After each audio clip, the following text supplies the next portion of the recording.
పైచీలకు ఇతర పంటల కొనుగోళ్ల కోసం ఖర్చు చేసి ప్రతి రైతును కూడా ఆదుకున్న పరిస్థితి మా ప్రభుత్వంలో ఉంటే ఈ రోజు రైతులకు గిట్టుబాటు ధర ఇప్పించాలన్న ఆలోచన లేదు. ఆర్బీకేల ద్వారా కొనుగోలు చేయాలి అన్న ఆలోచన లేదు. ఒక నంబర్ ఫోన్ కొడితే చాలు ప్రభుత్వం స్పందిస్తుందన్న నమ్మకం ఈ రోజు రైతుల్లో కూడా కరువైపోయిన పరిస్థితులు ఈ రోజు రాష్ట్రంలో కనిపిస్తా ఉన్న పరిస్థితులు. ఈరోజు ప్రతి వ్యవస్థ కూడా నిర్వీర్యమైపోయిన పరిస్థితి.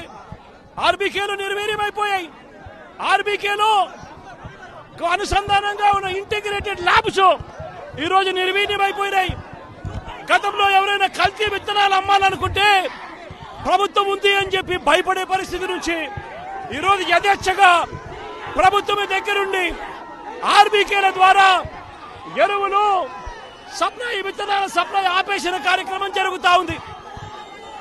ఎరువుల సప్లై, విత్తనాల సప్లై, పెస్టిసైడ్ సప్లై ఆర్బీకేల ద్వారా పూర్తిగా తగ్గించిన పరిస్థితులలో ఈరోజు ఎరువులు కొనాలంటే రైతులు ప్రైవేట్ బ్రోకర్ల దగ్గర కొనాల్సి వస్తా ఉంది.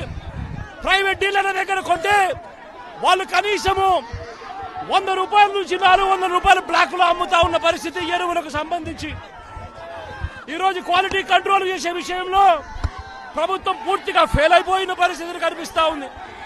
నాణ్యమైనవి మాత్రమే అమ్మే పరిస్థితి గతంలో ఆర్బీకేల ద్వారా చేస్తే రాష్ట్ర ప్రభుత్వం ఈరోజు నాణ్యమైనటివి ఏవి కూడా రైతులకు సప్లై కాకుండా ఉండే పరిస్థితి ఈ రోజు రాష్ట్రంలో నెలకొని ఉంది.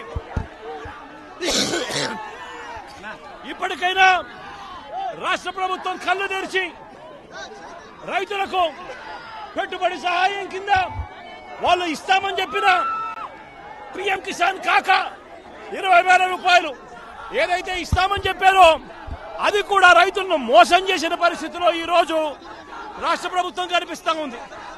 రైతులకు ఈ రోజు 0 వడ్డీ రాని పరిస్థితి ఈ రోజు రైతాంగం మీద కనిపిస్తా ఉంది. ఈ రోజు ప్రతి విషయంలోనూ కూడా రైతులు ఈ ప్రభుత్వంలో నష్టపోయిన పరిస్థితుల మధ్య చంద్రబాబు నాయుడు గారు ఇప్పటికైనా కళ్ళు తెరవాలి, గుంటూరు మిర్చి యార్డుకు రావాలి, వచ్చి రైతుల కష్టాలు తెలుసుకొని రైతులకు కనీస గిట్టుబాటు ధర వచ్చే విధంగా రైతుల కోసం చంద్రబాబు నాయుడు గారు గట్టిగా నిలబడకపోతే తీవ్రమైన పరిణామాలుంటాయి. రాబోయే రోజుల్లో రైతుల తరపున చంద్రబాబు నాయుడు గారిని హెచ్చరిస్తా ఉన్నాం. ఈ రోజు ఇక్కడ కూడా పరిస్థితి ఏమిటి అంటే ఒక ప్రతిపక్ష నాయకుడు ఇక్కడికి వస్తున్నాడు అనంటే రైతులతో మాట్లాడే ప్రయత్నం చేస్తున్నాడు అనంటే కనీసం పోలీసుల భద్రత కూడా చంద్రబాబు నాయుడు గారు ఇవ్వని పరిస్థితి.